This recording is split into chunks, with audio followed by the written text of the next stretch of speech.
ای پاکه پروردګاره خدای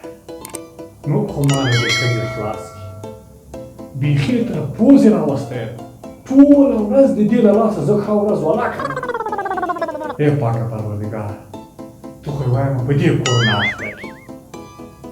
داسې کرونا باندې اخته کې چې یوه دقیقه هم نوره پاتې نه شي زه خو یې بیخي تر پوزې راوستی یم هره ورځ دا کار وکړه دا کار وکړه خدای یا ما له دې ښځې خلاص کړي او یا هم له دې قرنطینه خلاص کړي دې قرنطینه او دې ښځې زه بیخي تر پوزې راوستی یم ای پروردګاره خدایه وایم له دې په شا راوړې بلد نه خو ټول خلاص کړي بیخي زه داسې کار یم ګڼې ای پروردګاره خدایه ته خو م ګورې نو ته خو م ګورې ته خو مې نور له دې شره خلاص کړي خدایه پاکه ته له دې نه خو مې نور خلاص کړي چې بیخي ته خلاص یم خدایه پاکه دا دې ماته وویلې نه نه ما خو چېرې ویلي ولاکه مې څه ویلي ها دا دې ماته وویلې ما په خدای اخلې خدای دې تا واخلي نه زه او تا ته ښېرا زه تا ته ښېرا کولی شم ما دې خو نه پاته چې زه به تا ته ښېرا کوم په ټول عمر کې درته ښېرا ولاکه وکړم خو خبره داسې ده که نه ماسې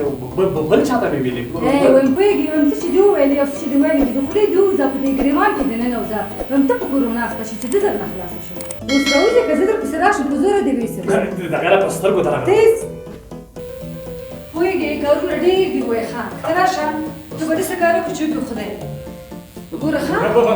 داسې کار وکړې چې وکړي خدای سوچي باندې وار مه کوله دا څه شی کوې وار نه کومه غوږ شه دا فرش به واخلې په سترګو دا فرش به وویسې لاندې به یې ویسې پاک به یې ومینځې او ښه به یې په سوټي ووهې خیر ما ویل که په دې باندې وار کوې زه دې ویانولم او دا کار چې خلاص کړه کارونه نور ډېر پاتې دي ښه تیز ورځه هغه ده ما داسې خبره کوله که نه ما ویل که دغه ټول کارونه پرې ور راته ووایې زه به یې خلاص کړم او هسې یوه بله خبره ما کوله دا ځان دې جوړ کړی خیرات خو به یې چېرته ځې د خیره سره نو چېرته به ځم دا ته چاره ورځ روان یې ځان دې جوړ کړی هغه هېڅ ده ښه کوم چې ځمه نو ځان مې جوړ کړی چې کومه خوا ته به ځم که نه خو پوهېږم چې ځې که نه خو ما هسې ویلې چېرته ځې قربان نه سمه ښه کومه چې ځان مې تیار کړی زما ولې بې کسه بې کویه خو نه مور لرم پلار لرم ځم به نو دا ته چاره ورځ دی کومه ورځ ما درنه پوښتنه کړې چې داسې پوښتنې رانه کوې ما داسې ویلې که نه ما ویلې ته خو هسې رمځې دې پلار کره دي تر هغو چې ته بېرته راځې که نه نو ما ویلې که دغه نور کارونه راته وښیې چې زه تر هغو ته راځې زه به هغه انجام کړم ولې څه کارونه خو کم نه دي اوړه به هم دی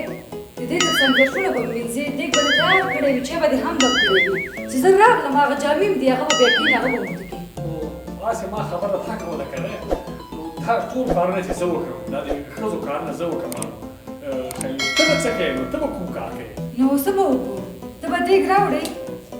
زه به یې کاسه کې واچوم ته به چای دم کړې زه به یې ګیلاس کې درته واچوم چې ډوډۍ مو خوړله ته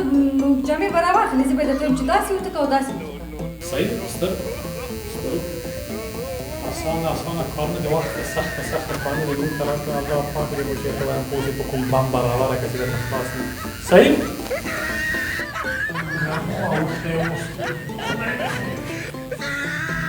ته ودرېږه چاته دې ویلي چې په بم باندې راکړه نه